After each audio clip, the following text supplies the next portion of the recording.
Okay, Sean, thank you very much indeed. Mighty serious stuff there, recorded earlier in the week, and we wish all of you out there who are involved in the business of results the very, very best of good fortune. And it's not the end of the world if you haven't done as you wanted to do. You just need to look at it through a different pair of spectacles.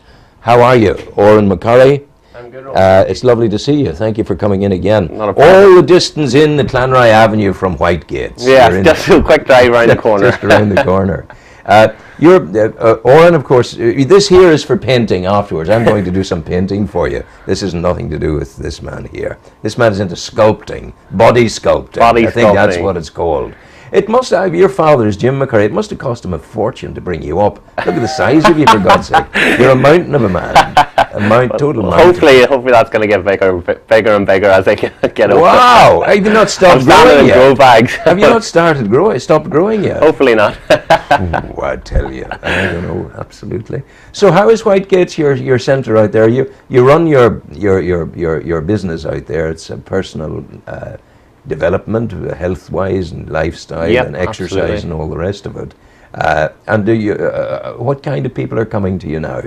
We've got a whole variety of people. You know, like we said last time, it doesn't really alienate sectors. So just because I'm based in the Meadow, doesn't mean people come from South Armagh. They come from out south down. They come from the city itself. So there's a lot of different people coming in for different reasons. You know, and we're dealing with everything from the mindset of change and behavioural change and nutritional change to the actual training sessions, you know, developing the whole package, because a lot of people don't realise that you're not just paying somebody to put you through your pace and do a great workout. You're paying somebody to dissect all the barriers that you've put up that's causing you to stumble each time you try to do something by yourself. What kind of barriers do you think I might have, just as a general observation from an expert? Well, Ron, you seem to be able to do a lot of things you put your mind to, you know.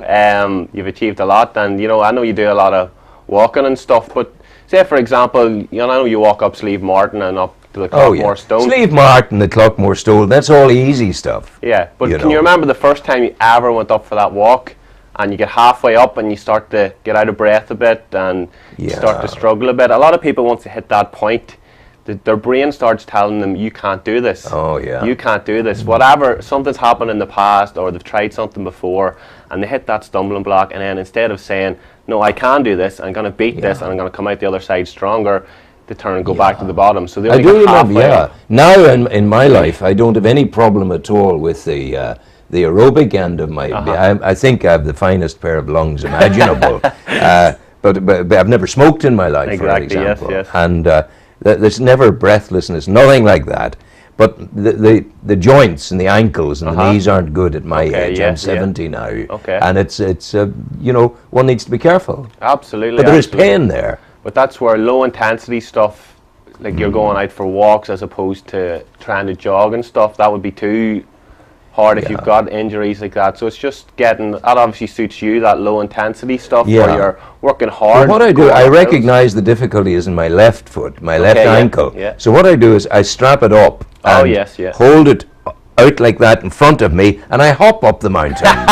It sometimes works. That's a great single leg exercise. Isn't it a good single leg exercise? It is. You must have one leg really developed then. Oh, it's absolutely amazing. Yeah, people talk about it whenever they see it, but I don't let it be seen too often.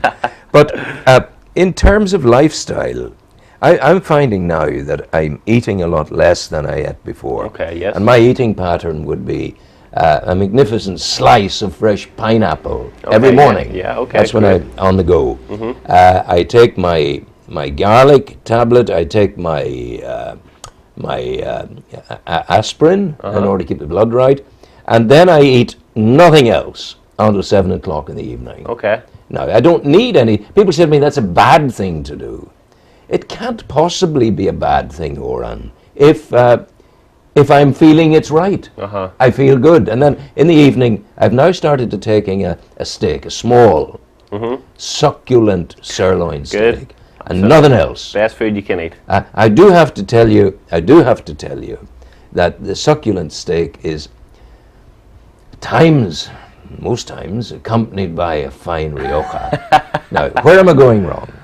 Well, in terms of if you were going for weight loss, you're not really eating enough during the day. So if you're trying to lose a bit of body fat, you'd have to eat a wee bit more regularly. You'd have to have at least your 3 regular meals, even if they're small meals. That's not going to happen because I feel I'm on top of my form, Okay, doing what I do. Okay, so The only thing I need to do, I'm down from 13.5 stone to 11 and a little bit stone. okay, yeah. The only thing I have to do is to deal with, there's a little abdomen problem, and it requires sit-ups, I think. That would be the way to do it.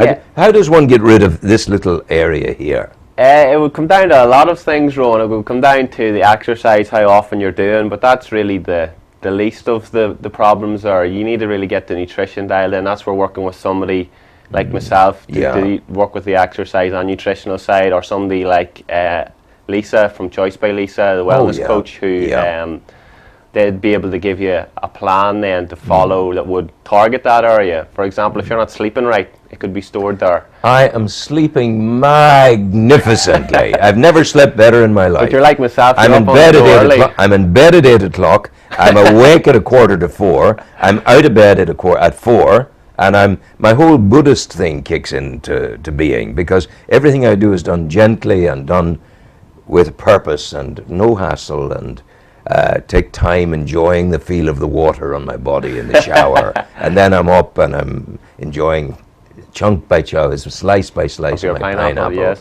So it's about, I think it's about attitude, isn't it? Well, if that's what's working for you, a lot of people struggle during the day. Like you're saying there, you skip lunch, but a lot of people... Nobody needs lunch.